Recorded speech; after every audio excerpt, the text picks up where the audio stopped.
ir hacia Chile porque, decíamos, parte de la declaración conjunta que se termina firmando incluye las disidencias de Javier Milei a lo que se planteó. Disidencias de Milei que tienen que ver con su visión de cómo la respuesta a la pobreza, la respuesta a los problemas sociales es más mercado, no más Estado. Y quien le respondió fue justamente Gabriel Boric, el presidente de Chile. Así que quiero ir con Lucía López para hablar un poco de las repercusiones que tuvo esta posición expresada por Boric. ¿Cómo estás, Lucía? Buenas tardes. Sí. ¿Cómo estás, Darío? Buenas tardes a ti y a toda nuestra audiencia. Bueno, de hecho me encuentro aquí en la CEPAL, en la Comisión Económica para América Latina, porque estaremos conversando más tarde precisamente con un experto en estas áreas que nos va a dar más detalle respecto de esta alianza global para combatir la pobreza y el hambre, ¿no es cierto?, que se firmó ayer, aunque incluyó a Argentina, pero como tú señalas, después de varias dificultades que se manifestaron también en las conversaciones en las plenarias. Y es precisamente el diario Globo, al que tú mencionabas hace unos minutos atrás, el que rescata un momento que titulan como Boric rebate discurso de Milei y su crítica a la participación de las políticas públicas en el combate de, por ejemplo, estos desafíos, ¿no es cierto?, como el hambre y la pobreza. Y en el artículo que te invito a revisar, el periodista Bernardo Melo Franco dice: el presidente de Chile, Gabriel Boric, contraatacó al discurso del argentino Javier Milei en defensa del neoliberalismo en el G20. En la primera sesión del grupo, que se reúne a puerta cerrada en Río, Milei criticó la apuesta por el Estado para combatir las desigualdades. Añadió que solo el mercado y la iniciativa privada serían capaces de generar riqueza y progreso para los países. Su prédica fue recibida sin entusiasmo en la sala donde se reúnen los jefes de Estado en el Museo de Arte Moderno. Más tarde, Boric tomó la palabra como invitado de Brasil al G20, aprovechó la ocasión para contraatacar. Haciendo referencia a lo que había sido el discurso y la posición de Milei, que vos bien lo decías, Lucía, había sido discordante y disonante respecto de la posición mayoritaria, ¿no? Claro, estábamos leyendo lo que había rescatado el diario O Globo, ¿no es cierto?, y la crónica de Bernardo Melo Franco. Y te voy a leer la parte en la que menciona qué hizo Boric, ¿no es cierto? Habíamos repasado lo que él relataba que había señalado Javier Milei, el presidente argentino, y dice: más tarde Boric tomó la palabra como invitado de Brasil al G20, aprovechó la ocasión para contraatacar directamente al discurso de Milei.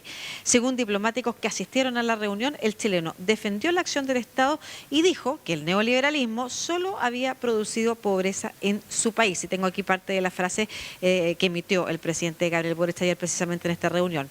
Desde el retorno a la democracia hemos disminuido la pobreza de un 40% a un 6,5% gracias al desarrollo de una economía inclusiva y de políticas públicas con perspectiva social y de género, como son Chile Crece Contigo o nuestro Sistema Nacional de Cuidado. Es parte de lo que dijo Gabriel Boric y que los medios y los diplomáticos ahí recogieron como un contraataque a las declaraciones de Javier Milei, que pese a que había afirmado ya o a la adhesión de Argentina a la Alianza contra la Pobreza y el Hambre, había sí emitido una declaración pública hablando en contra de las políticas públicas en el marco del desarrollo social, ¿no es cierto? Entre ellas los temas que se estaban conversando en el G20. Y bueno, responde Boric lo que por una parte ya es considerado un contraataque, por otra parte aquí en Chile fue bien visto, pues que fíjate que lo que se señala de Gabriel Boric o lo que se le criticaba al movimiento Frente Amplio es un poco también lo que se le criticaba a Podemos o lo que están haciendo hoy día las derechas más radicales, y que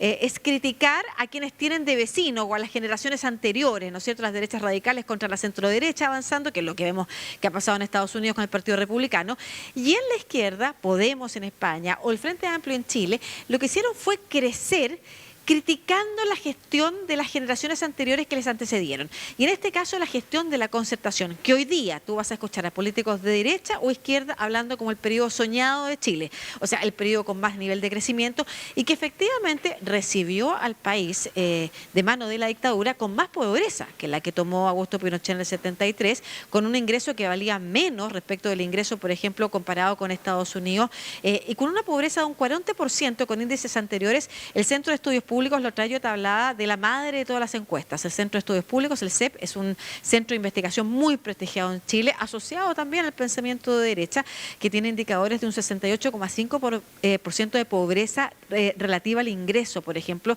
que es la que había en Chile en el 90, cuando termina la dictadura.